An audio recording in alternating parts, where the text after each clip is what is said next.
Good afternoon and welcome to Season 5, Episode 25 of You Call That Radio's audio podcast. And this is the news, the show where we grab some of the best bits from our YouTube channel and sew them all together like a big woolly jumper. A big woolly jumper with no adverts to get the audio podcast listeners through the festive period. It'll go well with some turkey sandwiches, an eggnog. I don't actually know what eggnog is, but if you do, then pour yourself a glass of eggnog. If it's a drink, I think it's a drink. It'll probably go down well with today's show, where we'll be analysing some of the headlines over the last month, including Shirley Manson and the beachball incident, a hot take about why Scotland took so long to qualify for the World Cup. Couple of reviews. We're going to review the new Diddy documentary that 50 Cent made and the film I Swear. Brilliant film. So, going to talk about that. Going to talk about the explosion of shite Oasis tribute acts, the future of Radio Scotland, and the death of ticket touting. There is absolutely no adverts on this show, thanks to the generosity of our Patreons. So to keep this show ad-free, please consider buying us a coffee at ko-fi.com/You Call That Radio, or joining the Patreon gang at patreon.com/You Call That Radio, where we have bonus content, guest lists, discounts, and other things. There will be no adverts at any point, but I think the next bit falls under news. My band, the Gyro Babies, just announced our last ever gig at the art school on March the 28th. Tickets are on schedule. I also just released my first ever book, which is called If By Magic, Words and Lore of the Gyro Babies. It's out now in Waterstones, Amazon, eBay, and all the bookstores. Or you can grab one from me directly on Bandcamp, or go to Salamander Street Publishing's website. I'll probably do a separate show about those two things, but I thought I'd give you a wee heads up, because I know some of you guys don't always use social media, and I don't want you to go, why didn't you say that you're doing a last gig, or why didn't you say you've released a book? So I've tell yous.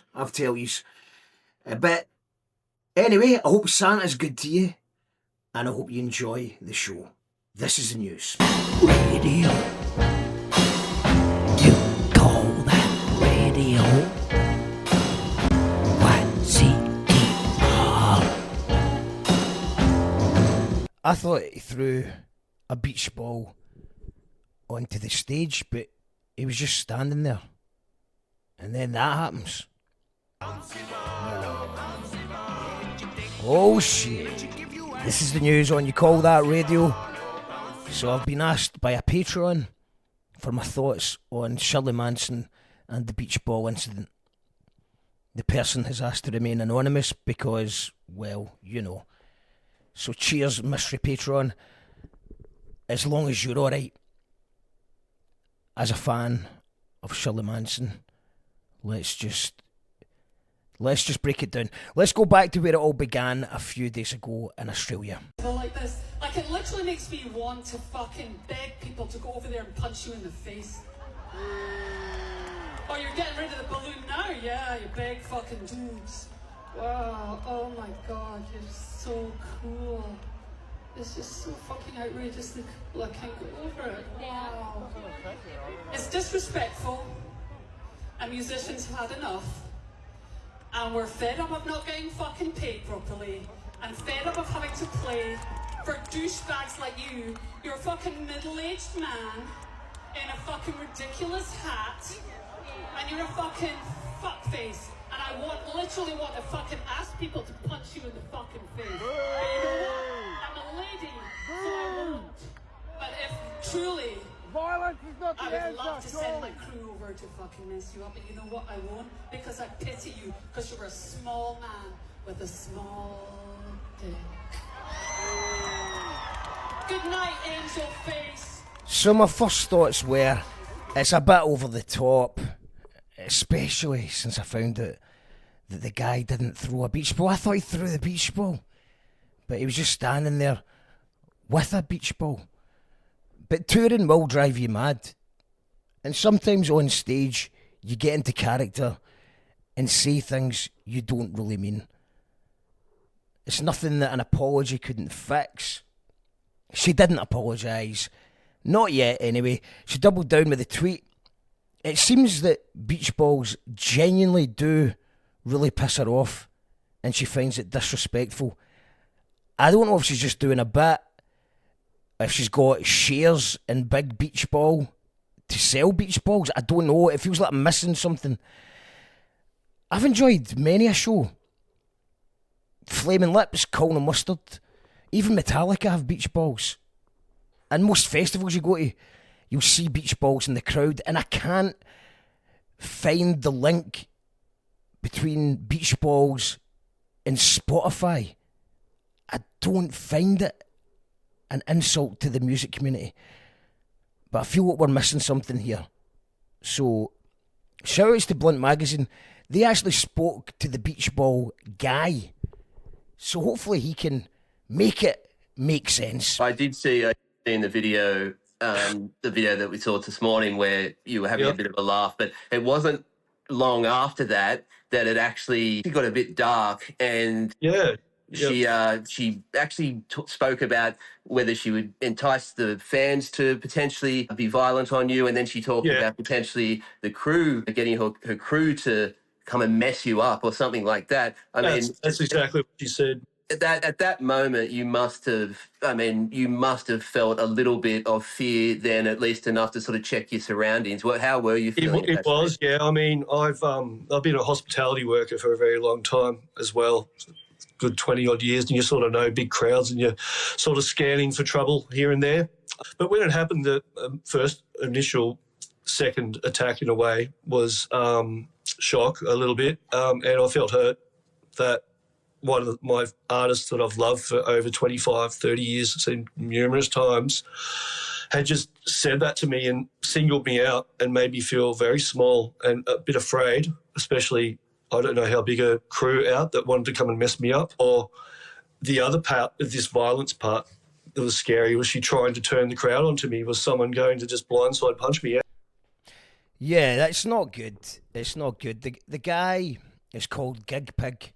He's been going to garbage shows for over 30 years. After all of this, he asked the sound engineer for the set list as a souvenir. And then he went home and listened to a rare garbage demo CD.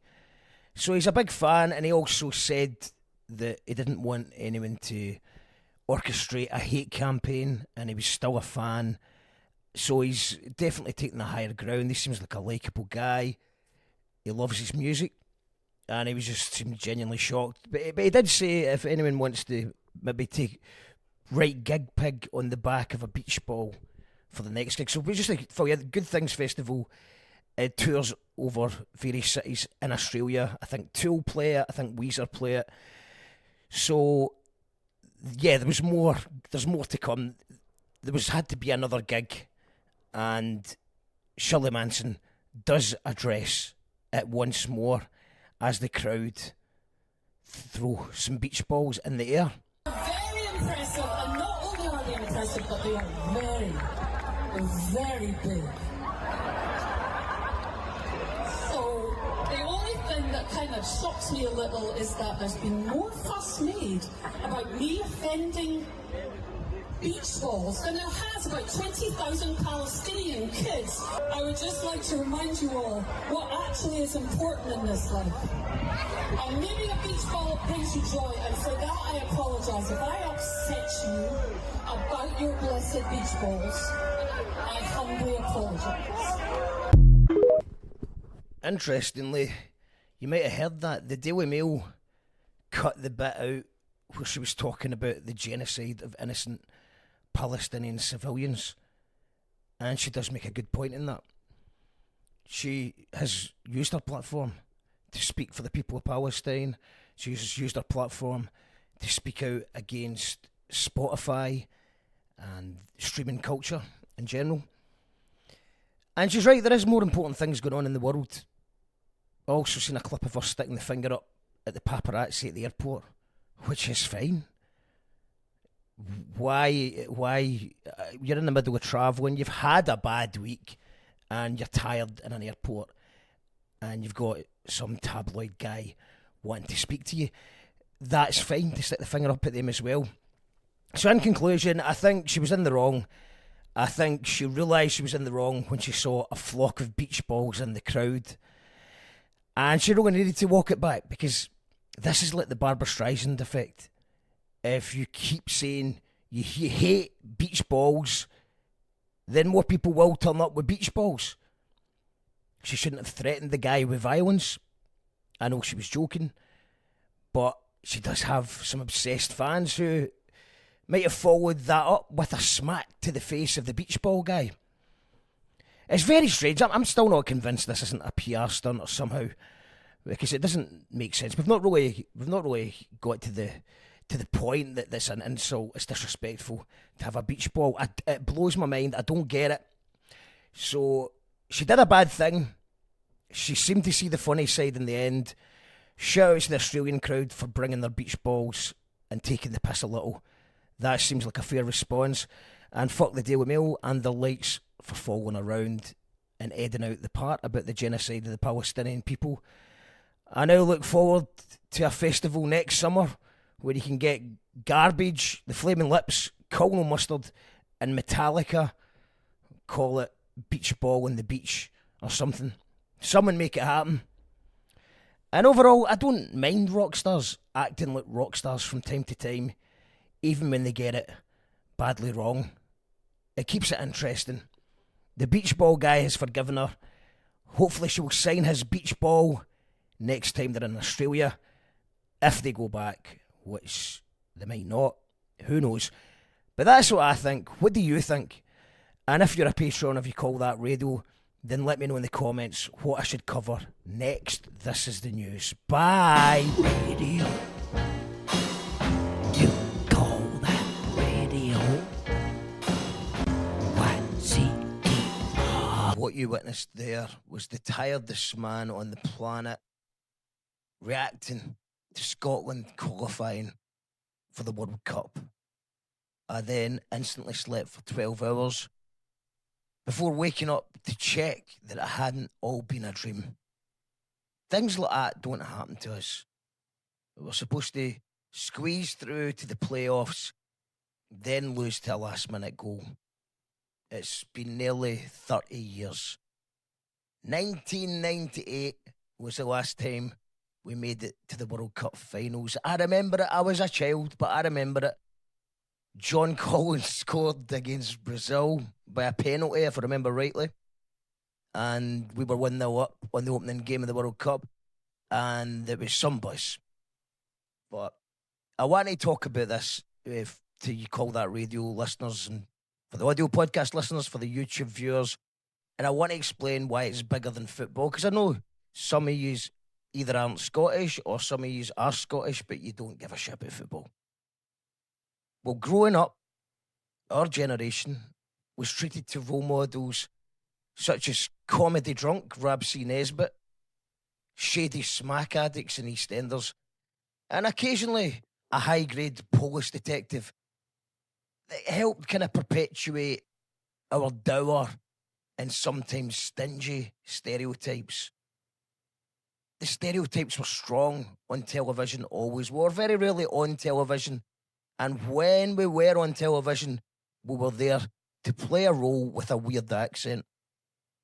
And it's my belief that British television was single-handedly responsible for the Scottish cringe and the reason we are the only country ever to vote against our own independence. The Scottish cringe is a phenomena where people get angry when we hear our own accent on English or American TV show. There's actually some good podcasts about this on this channel that we just dropped recently. You can get it on YouTube or on Apple, Spotify and stuff, called Beyond the Cringe that Jim Monan hosted. But yeah, from my take is that sometimes I think the Scottish cringe is because it's a weird impression of what a director thinks that Scots should sound like. And sometimes it's a lot deeper than that, because we know as soon as we hear the accent, we're about to be the butt of the joke. You know, like the Austin Powers, the fat bastard guy. Or we're about to commit a crime. Or maybe even solve a crime. But it's going to make us a grass on some level. There's going to be a catch. We're never the proper hero. There's no real role model for us. So, as a result, this means that people are happy to rely on Westminster to tell us what to do as they plunder our natural resources.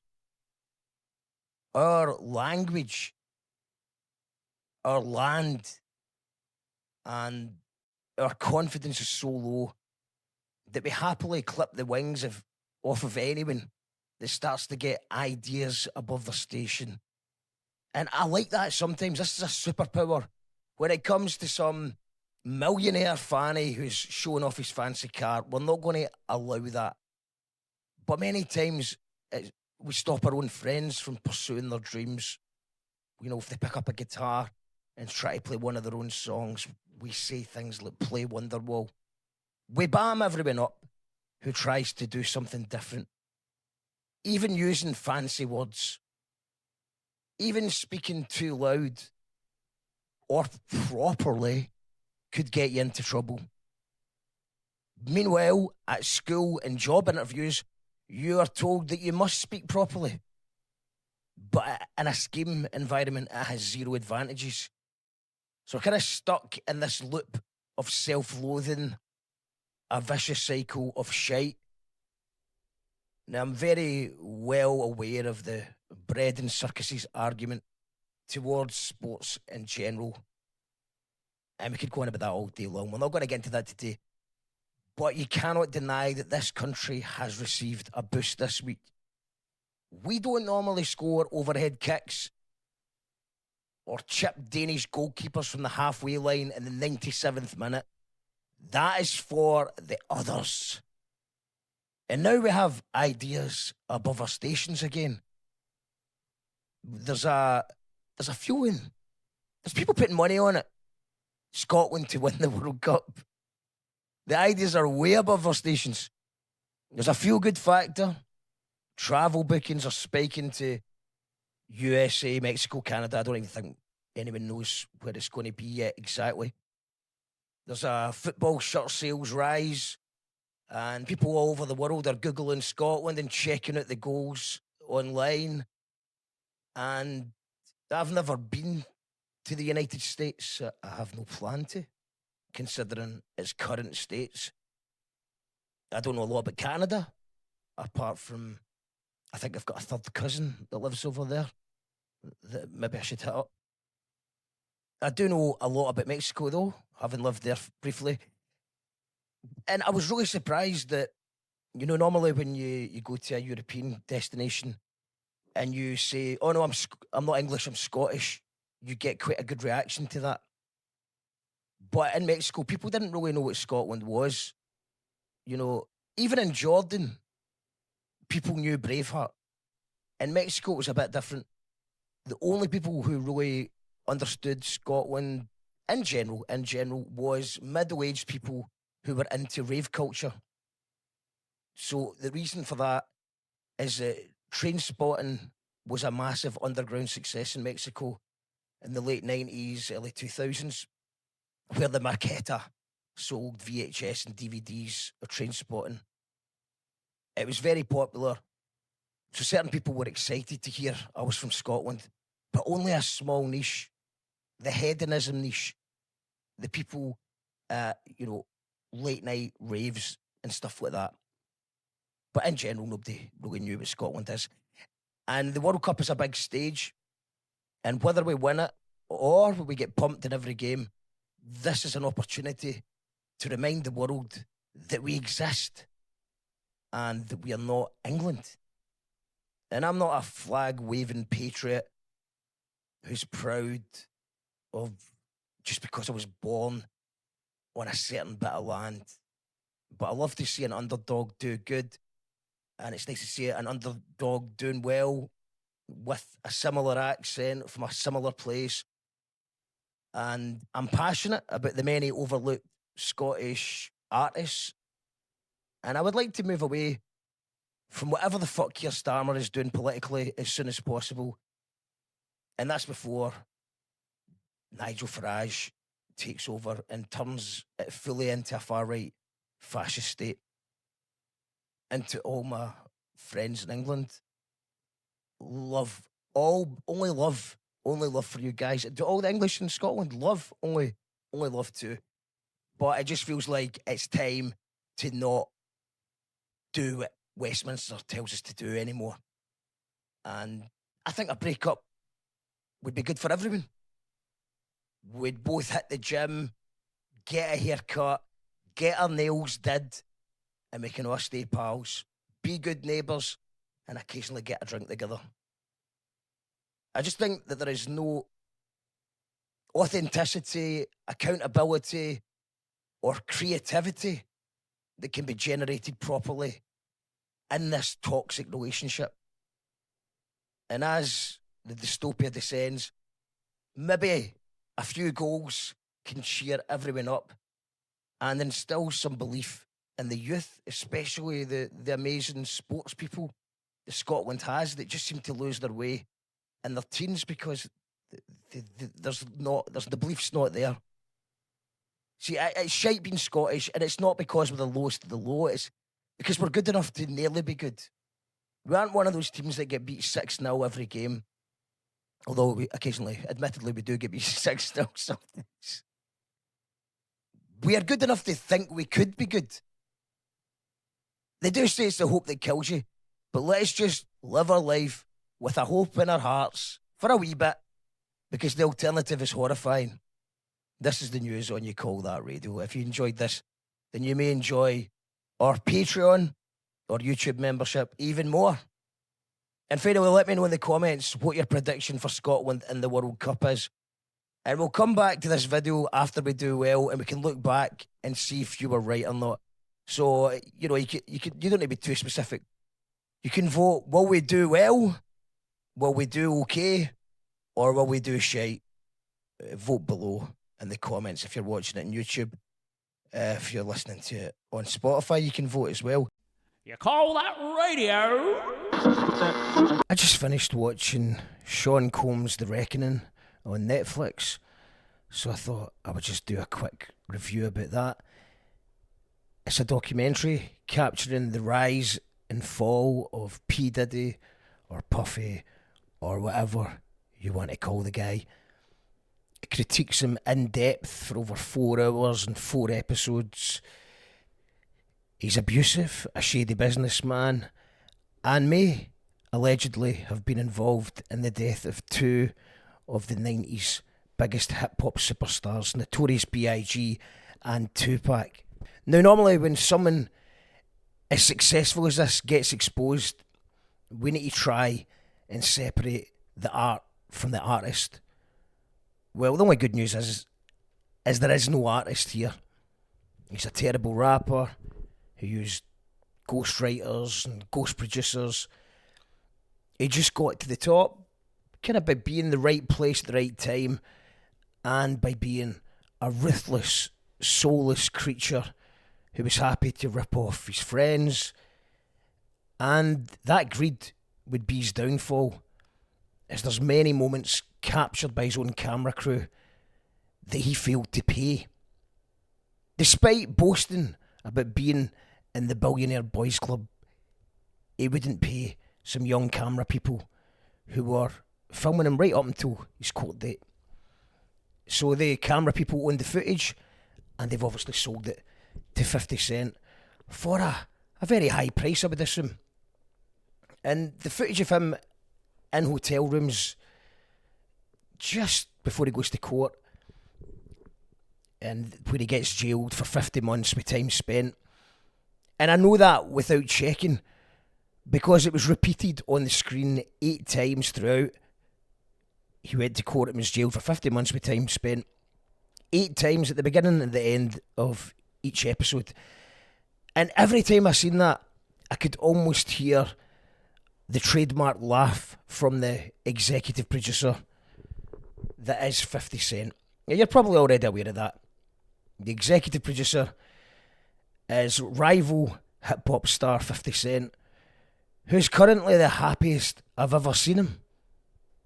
He's touring all the various media platforms. Apparently he did ABC because he heard that's the show that's the channel that they have in the jail. So he's having a good time. He's got a spring in his step and he's laughing all the way to the bank. It's an unwritten rule that documentary makers in general should remain unbiased. In fact, when I did a media studies course at 16, I think that rule might even be not unwritten, but a written rule that documentary filmmakers should remain unbiased. But 50 isn't going to let little things like that concern them. This is a hit job, no doubt about it. But considering the sheer amount of evidence, testimony, and unseen footage that he's managed to unearth, I've got no complaints. I don't think anybody in P. Diddy's team wanted to go on the record. They were approached, but obviously they didn't want to be in a 50 Cent documentary. And his empire has crumbled. So there's nobody willing to go on the record in support of him. Especially since this might just be the tip of the iceberg. He might only have got 50 months so far with time spent, which was a very good deal considering he was facing life in prison. But I would be extremely surprised if he gets released in 2028. I'd actually be quite surprised if P. Diddy is still alive in 2028. He's got over 100 cases against him, with 7 pending, and that's before any of the whole murdering rap icons things gets reinvestigated, if it does.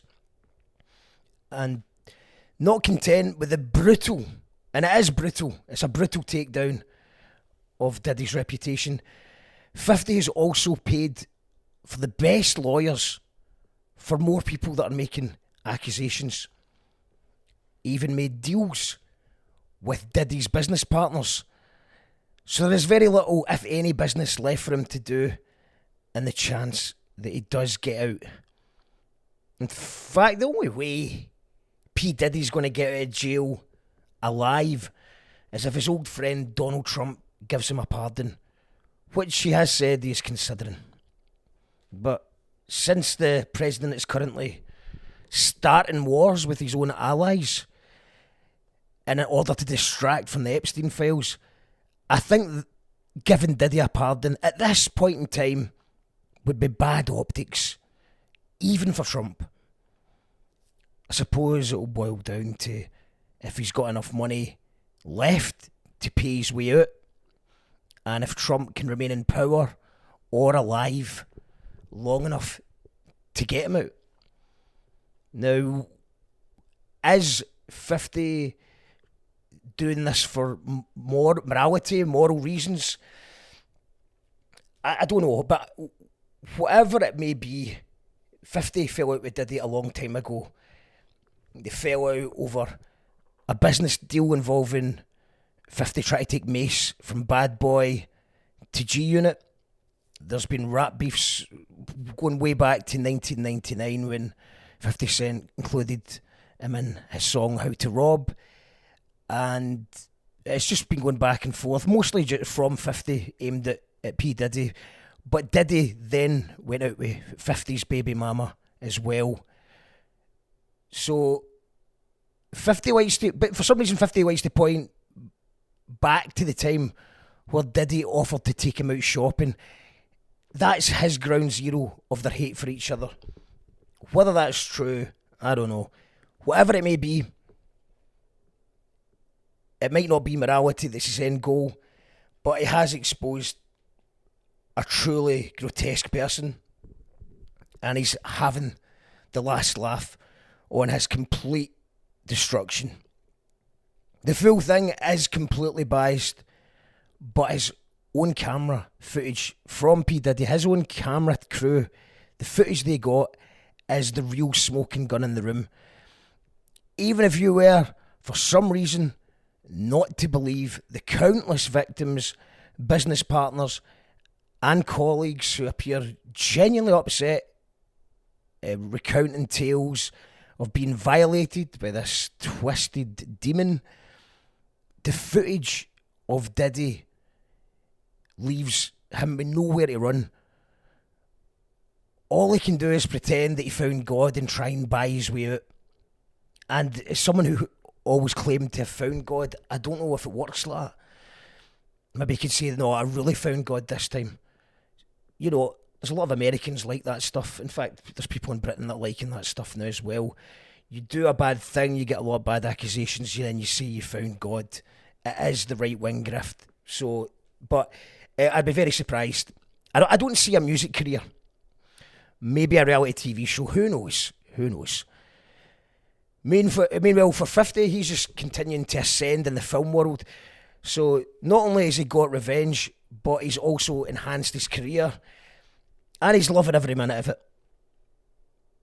So just to sort of, in conclusion, 50 is not the guy to beef with on any level. And Diddy is the epitome of late stage capitalism, style over substance, clout over skill, and money over loyalty. And that's why, in the end, nobody was there to stick up for him.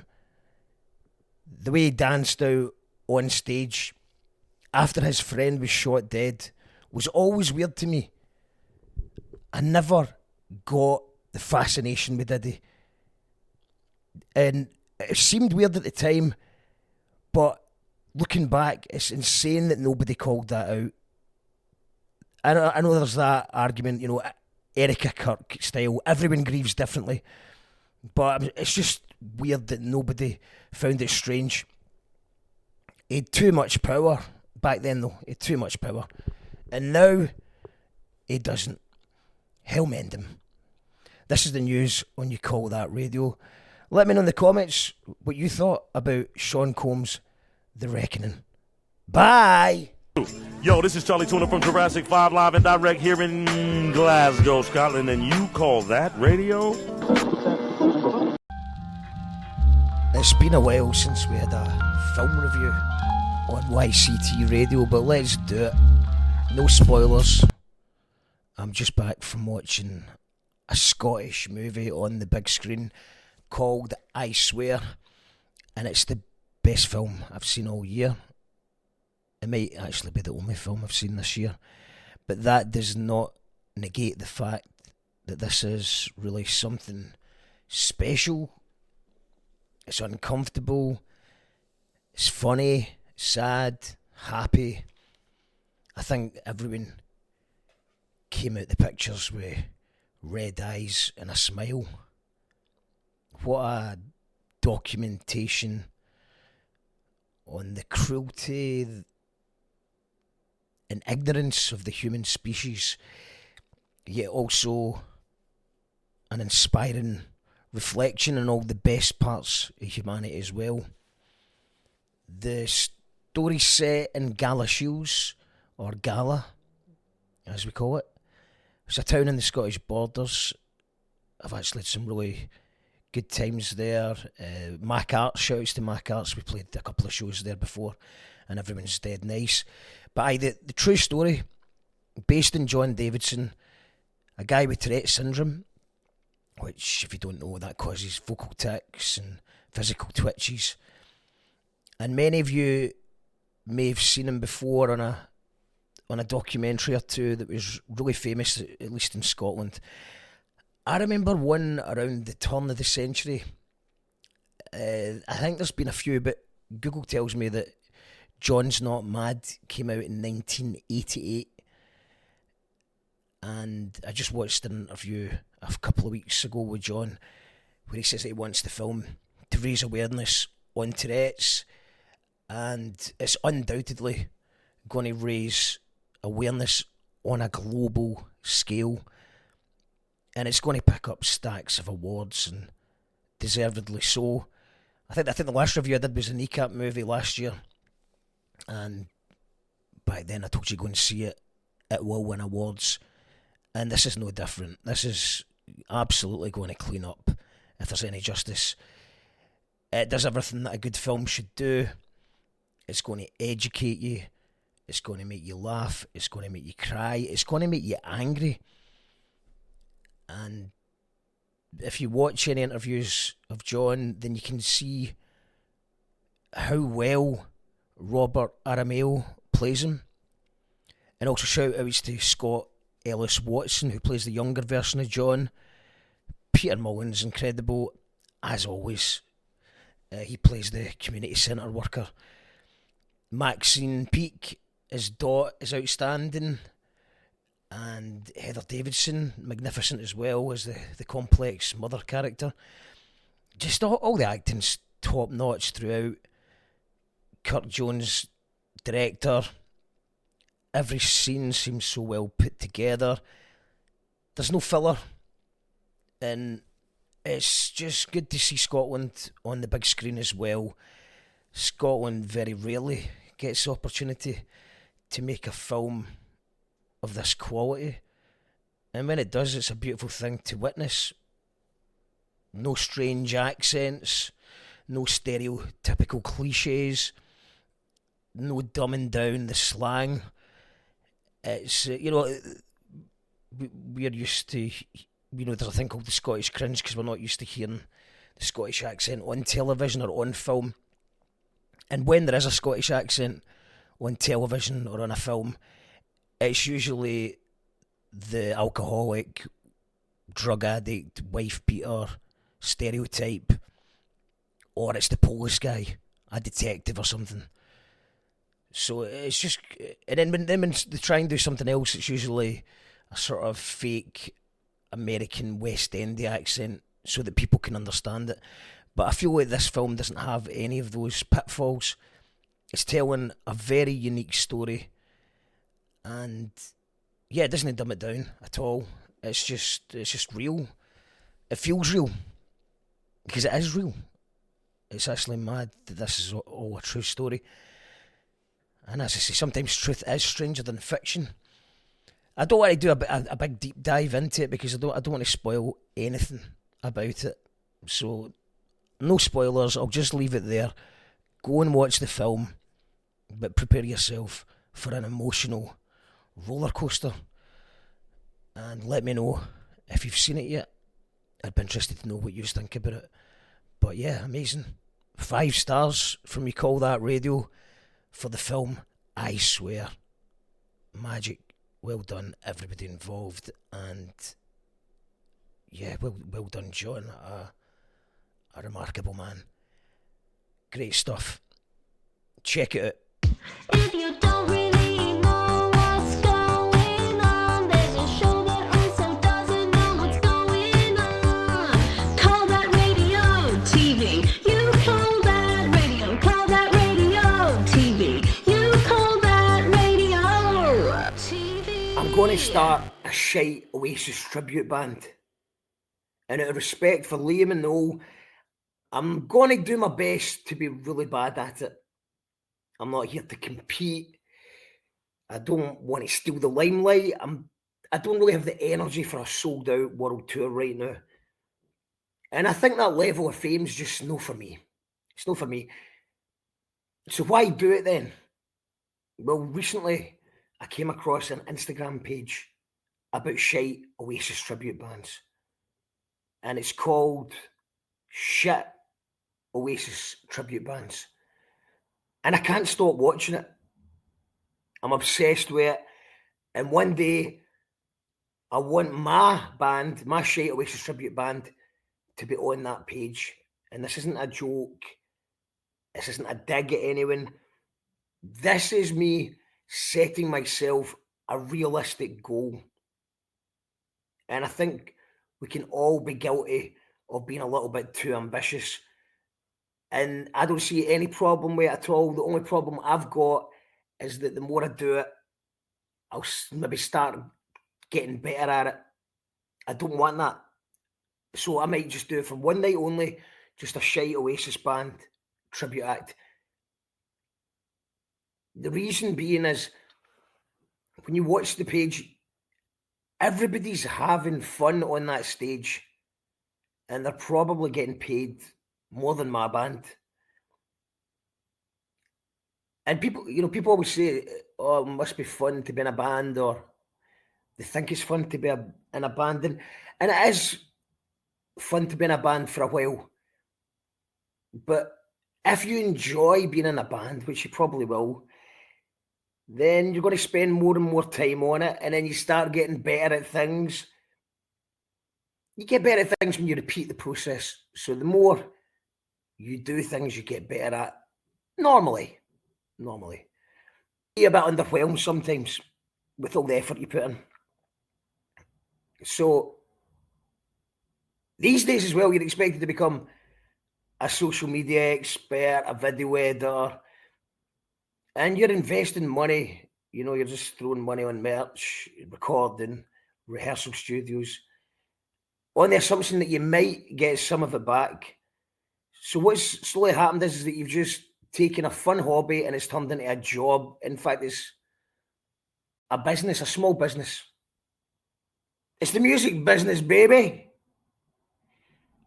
So you start off as a work-shy musician, and you've inadvertently and accidentally got yourself a full-time job. You are the job. And the fun diminishes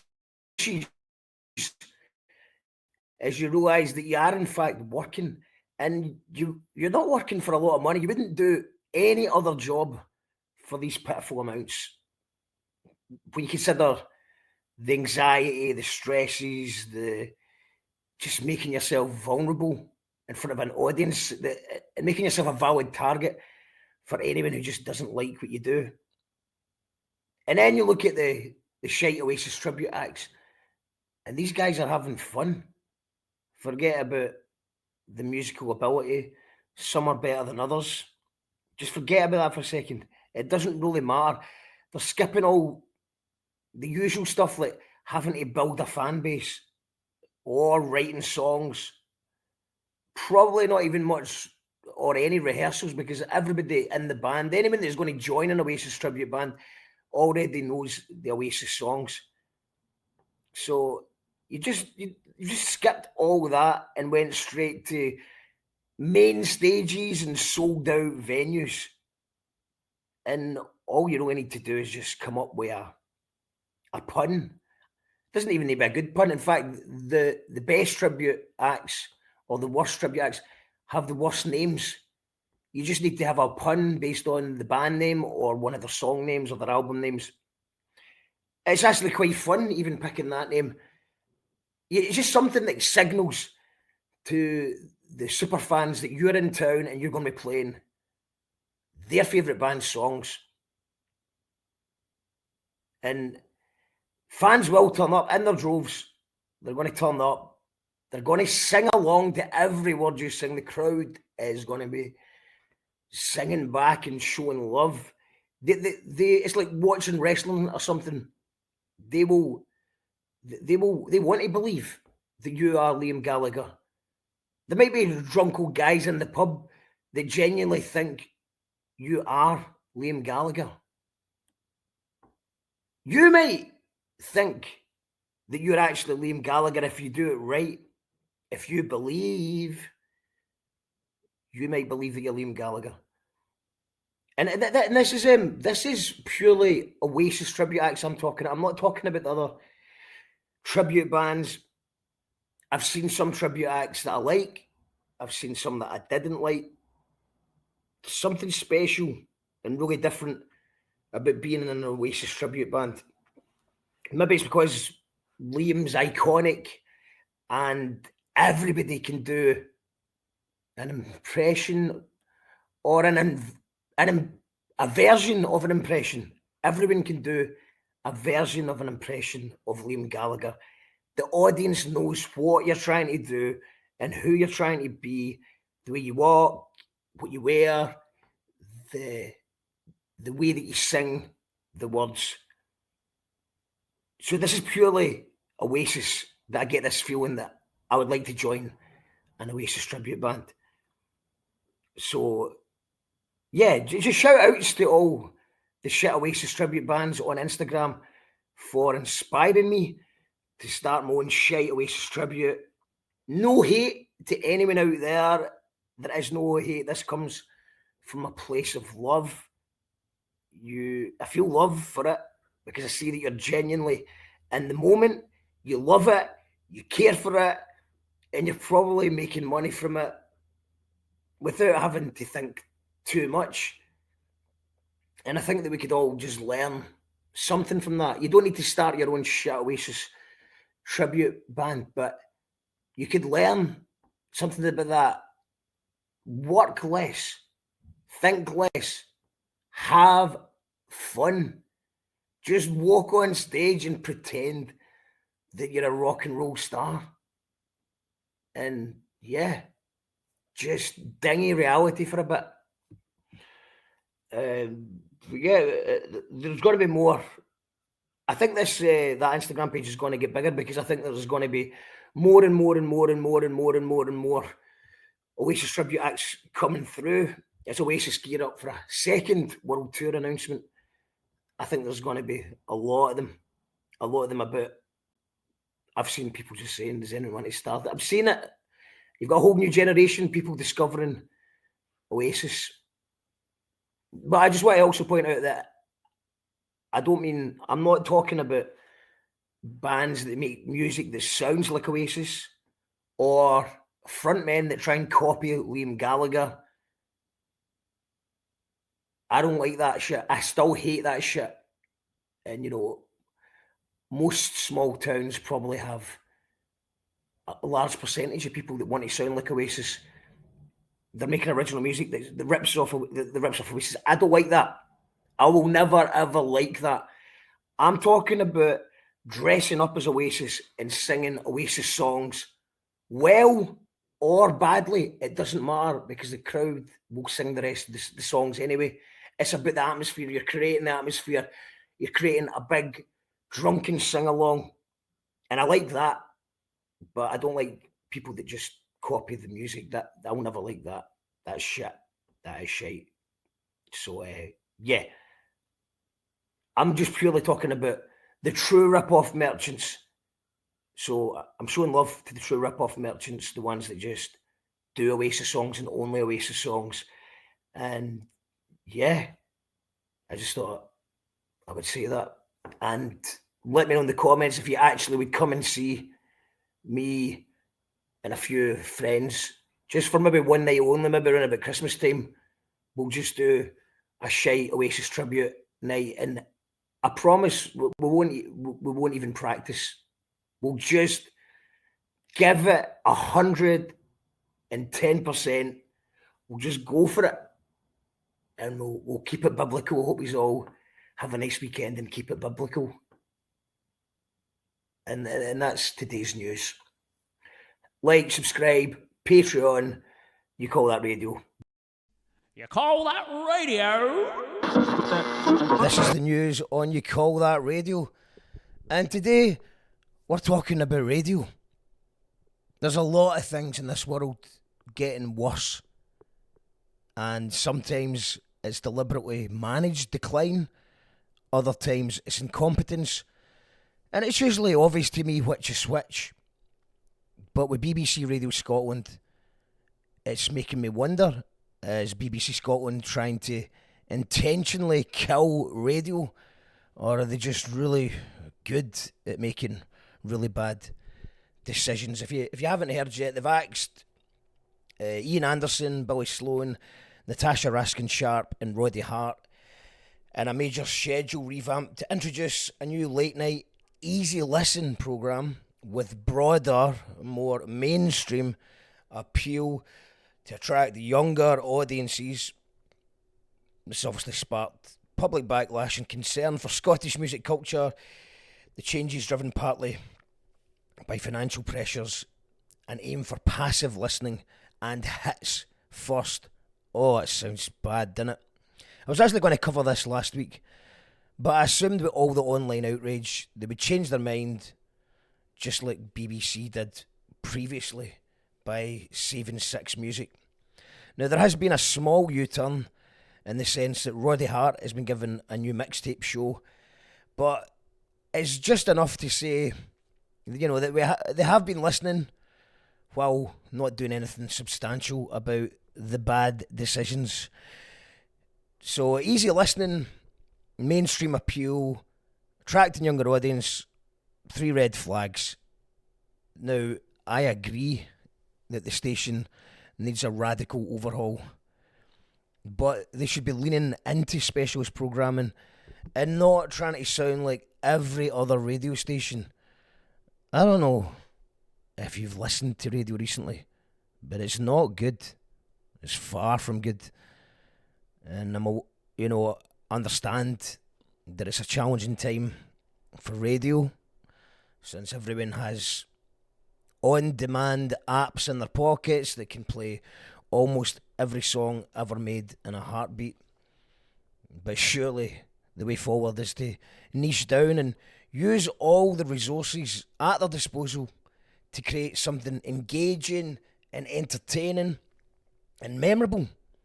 And Radio Scotland has a big advantage over most radio stations, as they have licence money and they don't need to, and they're not allowed to run adverts.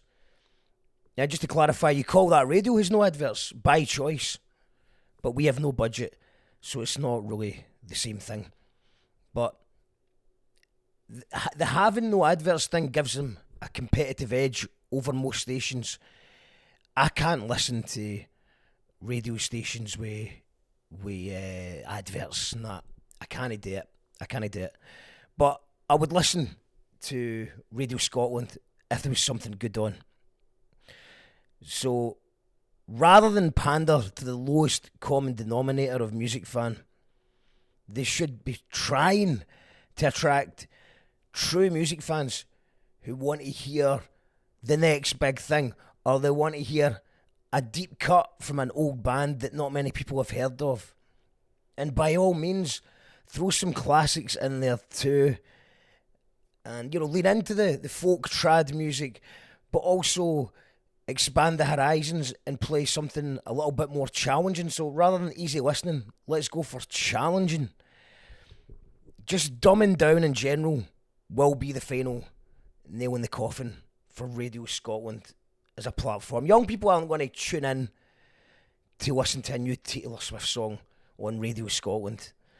Now, the person who's making the decision is Victoria Easton Riley, the new head of audio and events at BBC Scotland.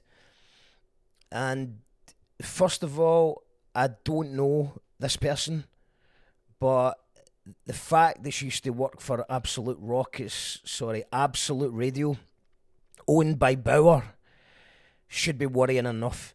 Now, if you don't know, Bauer own all the radio these days. They bought everyone over, everything from Kiss Radio, Absolute Radio, Planet Rock, etc., Kerrang! And then they bought over every local radio station in Europe, pretty much.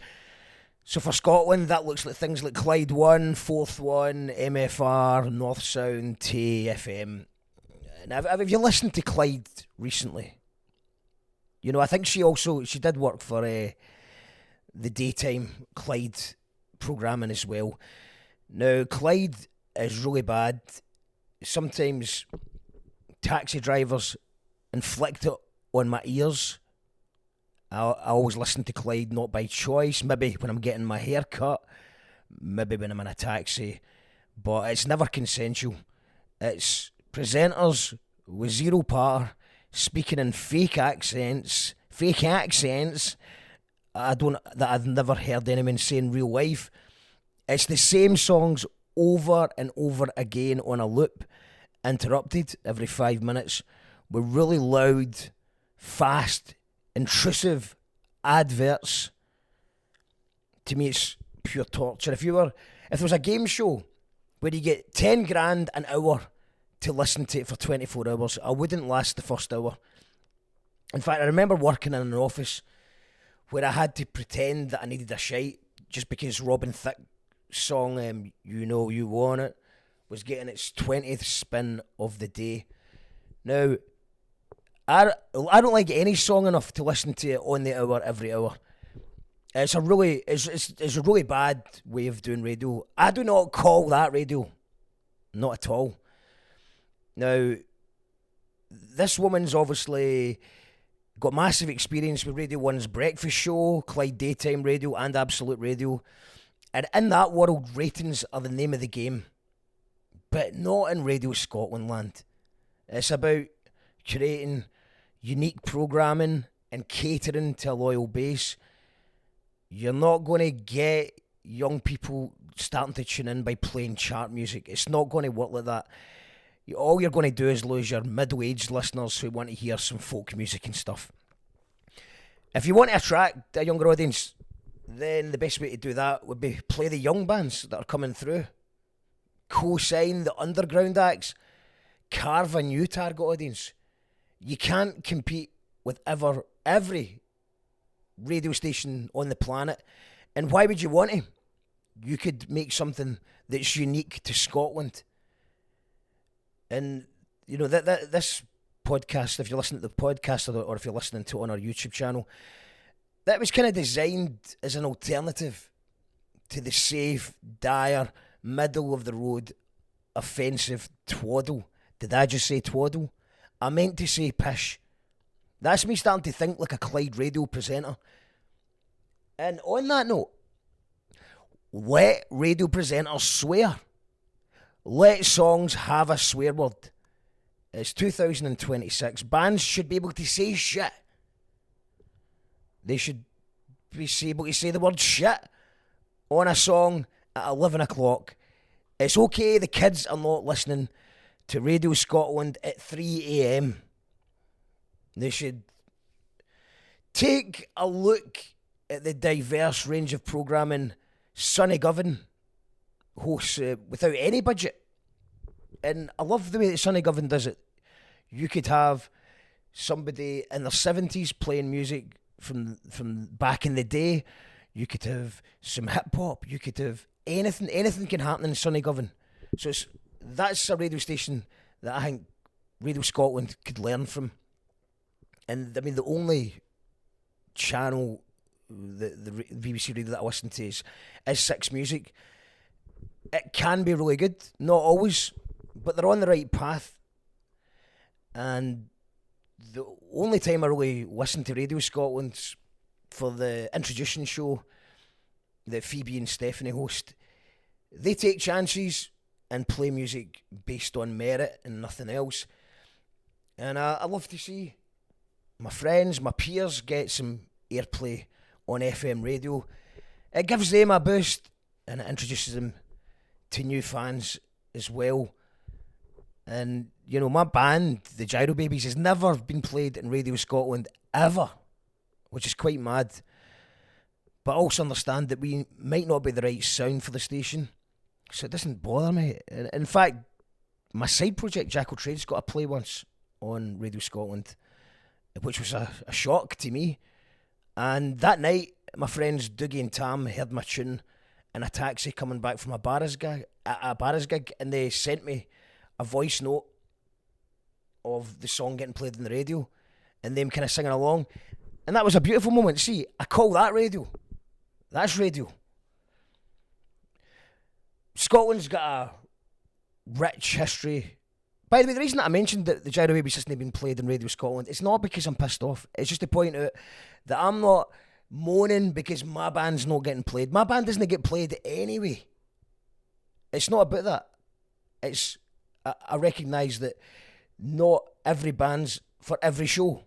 In the same way that since I've started running a station of sorts, I suppose it's kind of a radio station of sorts, then I understand that some people take it personally when I don't play them or I don't invite them on as a guest. So I realise that it's not as black and white as that. Sometimes it's just not the right fit. And I get that. But Scotland's got a rich history of music, comedy, poetry, and Radio Scotland should be just highlighting all of this, the past, the present, trying to create stars of the future. The reason that these songs chart on Clyde and Radio 1 is because Clyde and Radio 1 are playing them constantly. Why not have some sort of playlist? Not the same song on there every hour, please. But why not just get behind certain songs and just play them more? That's how you make stars of the future. And as I said earlier, the folk trad scene obviously very strong in Scotland, so lean into that. What about the jazz scene that's sort of born in Glasgow, that's taking London by storm right now? That should be all over it. Give airplay to the Scottish hip hop scene, which is being systematically ignored. And why not underline the rock indie scene more? Work with the underground. Get more poets, get more comedians, get more actors involved. Why not stream live from the Barrow and Ballroom when a Scottish act sells it out? Why not work closely with the independent festivals? Give them exposure and get the channel endless live sessions and behind the scenes interviews. Just forget about the ratings. Take some actual risks. Take risks on DJs, take risks on artists who have something to say or something fresh to offer. I'd rather have 100 engaged listeners than 10,000 people using my channel just as some background noise. Imagine what You Call That Radio could do with a budget. We have a Patreon, by the way, if you want to find out. If you're thinking about cancelling your license, cancel your license and get a Patreon where You Call That Radio. I'm only joking. No, I'm not. I am not. But in conclusion, disappointing stuff from BBC Scotland. They need to think more like John Peel rather than Nick Grimshaw. Scotland has a never-ending supply of culture. We should be showing this off to the rest of the world. And copying Radio 1 or Clyde will signal the end. And maybe that's the point. Maybe the station costs too much money and they want it gone. That's really the only thing that makes sense here. This is the news on You Call That Radio. Like, subscribe. Bye.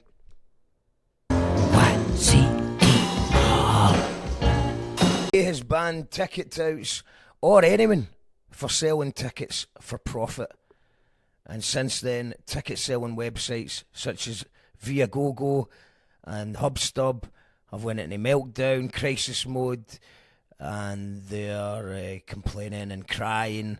And I'm finding it really hard to find a shred of empathy for any of them. And the argument is, what about the normal people who can no longer go to a gig and want to sell theirs? Well, it'll still be legal to sell your ticket to someone else if you can't make a gig. It just won't be allowed to profit heavily off of someone else's desperation for doing nothing. The devil's going to be in the detail as always. I think there's additional booking fees that can be added but will be capped and apparently reasonable. We'll see about that. Now, before the internet, I used to be happy to find a tout outside a show. Pay a wee bit extra to a human standing in the rain trying to get their hustle on. Nothing wrong with that, in my opinion. But since online ticket sales, things spiralled out of control because people could just sit in their house or their office desk and within 3 clicks buy up as many tickets as they can and then sell it on for a ridiculous profit, whether it's a concert, a sport event, comedy, whatever. For these people, it was just like putting a flutter on the horses. A wee bet on a greyhound that always fucking wins. Sometimes it would be, they would get even, sometimes it was 4-1. Sometimes they would get 20-1 on a wee greyhound. And it's usually the buyer, well, many times the buyer either can't afford it or a rich guy buys it just because he's heard that other people like this music. So for people that aren't financially stable or for people that are true fans, they are priced out every time.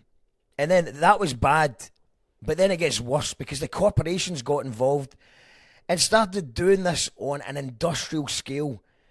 And that's when all these secondary websites came out the woodwork. And if you want to do a little bit of research on this, some of these secondary websites are very, very close indeed to the actual music promoters and the venues that are putting the gig on in the first place. It's very shady business. And within seconds of something selling out, you would find hundreds, maybe even thousands of tickets available on Viagogo or the likes, or StubHub or whatever. And you can then buy the same ticket that was £30 10 minutes ago, and now you're paying for it for £400. The game has been rigged for a long time, and it's rigged in the favour of greedy bastards that exploit true fans of live music, comedy, theatre, sports, whatever they can get their greedy paws on. And I'm seeing certain journalists warn us about this all backfiring and driving ticket sales underground. Good. To the Observer and the other publications, I say I hope it drives it underground. I would rather get ripped off by a dodgy geezer who's been standing outside in the rain and he looks me in the eye as he doubles the price, and then hopefully we negotiate it so it's less than double the price, obviously. But I'd rather do that than give one more penny to these faceless, corrupt leeches who turn genuine FOMO, that's the fear of missing out, by the way, turning that FOMO into endless financial gain at no risk whatsoever. And while we're talking about all this stuff, now's maybe a good time to bring up the subject of dynamic pricing. Let's ban that too. Would it be so radical to suggest that Stevie Boy has the same chance as Hugo of going to the same event for the same price? It's now danger money is involved with the fines, and that means these corporate landlords of the music industry will have to walk away because they don't want to get in any trouble. They pay accountants so that they can evade tax legally. These people don't want to get into trouble. They don't want to have any risk whatsoever. Shite bags, basically. Shite bags. So they'll go away, stop investing in these arsehole companies and focus on their main hobbies, which is probably exploiting private tenants, buying water wells from third world countries, and investing in weapons companies. All the favourite things they can still do without any risk that gives them lots of money for sacrificing their moral fibre. Ruthless, soulless, heartless twats that wouldn't understand art if you spray painted their BMW with a mural of McTominay's overhead kick. Why are the only people that seem to make money out of the music industry have no knowledge about music? Fuck 'em all, fuck 'em all, fuck 'em all. This is the news on You Call That Radio. This is the bit where most people would ask you to like, comment, and subscribe, but that's something I would never do. Bye. You call that radio?